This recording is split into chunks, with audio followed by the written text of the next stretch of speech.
তোমরা কেউ কিন্তু মিস্টার সেনের কাছে কিছুতেই হাত পাতবে না। তোমরা ভাঙবে তবু মচকাবে না। গৃহপ্রবেশ ধারাবাহিকের আজকের পর্ব।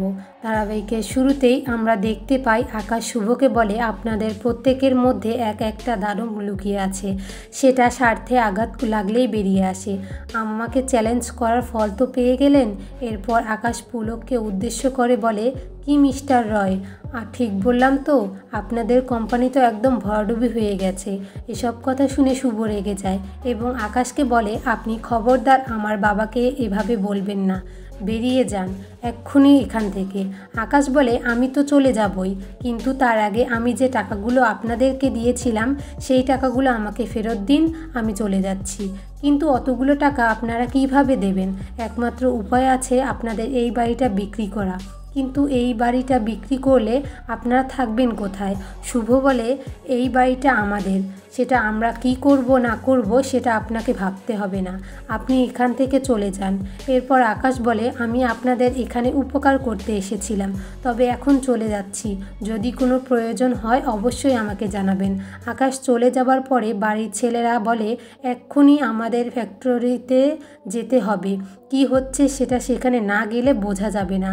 পুলক যেতে চায় কিন্তু তাকে কেউ নিয়ে যেতে চায় না, কারণ সে অনেক ভেঙে পড়েছিল। কিন্তু পুলকের জেদের কাছে সবাই হার মেনে যায়, তখন বাধ্য হয়ে তাকে সাথে করে নিয়ে যায়। পরবর্তী সিনে আমাদের ফ্যাক্টরিতে দেখানো হয় অফিসের স্টাফরা ভিতরে ঢোকার চেষ্টা করছে, কিন্তু গার্ডরা ঢুকতে দিচ্ছে না। ঠিক সেই সময় রায় ফ্যামিলির একজন চলে আসে, জিজ্ঞেস করে আমাদেরকে কেন ভিতরে ঢুকতে দিচ্ছে না, আর কেনই বা সিল লাগানো হচ্ছে। স্টাফদের কোনো উত্তর কেউ দিতে পারে না। অন্যদিকে শুভ ফিল করে তার পেটে ব্যথা হচ্ছে। তখন সে মনে মনে বলে, এখন অসুস্থ হলে হবে না, আমাকে স্ট্রং থাকতে হবে। এরপর পুলক ভিতরে যাওয়ার চেষ্টা করে, কিন্তু গার্ডরা তাকে ধাক্কা মেরে ফেলে দেয়। শুভ গার্ডের কাছে গিয়ে বলে, আপনারা আমার বাবাকে ফেলে দিলেন, আমি আপনাদের হাত ভেঙে দেব। আদি শুভকে কোনো রকম শান্ত করে বলে, আমাদের কিছু করার নেই। ঋদ্ধি বলে, যা হচ্ছে মেনে নিতে হবে। পরবর্তী সিনে আমাদের রায়বাড়িতে দেখানো হয় রঞ্জিনী অনেক কান্নাকাটি করছিল কোম্পানির এই অবস্থার জন্য। এরপর একের পর এক ফোন আসতে থাকে সকলের কাছে এবং সকলে জানতে চায় কোম্পানির এই অবস্থা কী করে হলো। ব্যাপারটিকে সকলে কোনো রকমে ধামাচাপা দেয়। পূরবী বলে, পুরো সোসাইটির কাছে এখন আমাদের জবাবদিহি করতে হবে। এরপর সেখানে পুলক, সীমন্তী, আদি এবং বাকিরা চলে আসে। পুলক অনেক ভেঙে পড়েছিল এবং সীমন্তী তার শাশুড়িকে জড়িয়ে ধরে কান্নাকাটি করছিল। ডোনা তো এসব দেখে অনেক মজা নিচ্ছিল।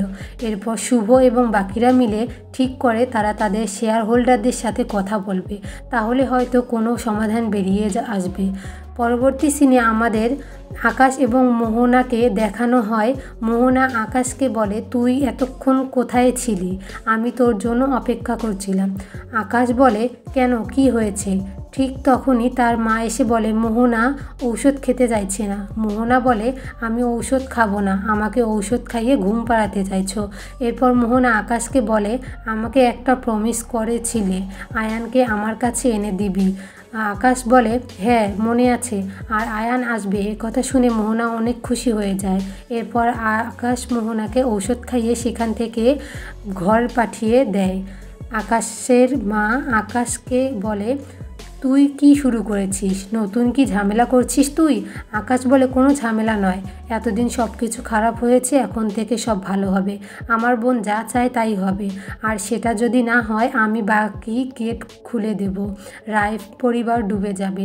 শেষ সিনে আমাদের দেখানো হয় শুভ আদি শেয়ার হোল্ডারদের সাথে কথা বলতে গেছে।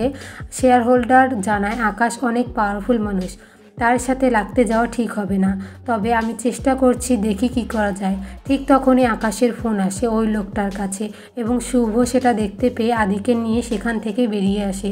আদি শুভকে জিজ্ঞেস করে, তুমি চলে এলে কেন? শুভ বলে, ওনাকে আকাশ ফোন করেছে, আর আমি শিওর উনি আকাশের কাছে শেয়ার হোল্ডারদের বিক্রি করে দেবেন। এরপর রূপক এবং ঋদ্ধি আদিকে ফোন করে জানায় তারা কোথাও শেয়ার হোল্ডার পাচ্ছে না। এরপর শুভ বলে, আমরা বাকি হোল্ডারদের সাথে কথা বলে দেখি, কেউ না কেউ ঠিক আমাদের সাহায্য করবে। হঠাৎ শুভর অ্যালার্ম বেজে ওঠে এবং সে ঔষধ খেয়ে নেয়। তখন আদি বলে, এই অবস্থায় তোমার আমার সাথে যাওয়া ঠিক হবে না, তুমি বাড়িতে ফিরে যাও। শুভ বলে, আমি নিজের খেয়াল রাখছি এবং বেবির খেয়াল রাখছি, কিন্তু তোমাকে একা যেতে দিতে পারবো না, আমি সাথে যাব।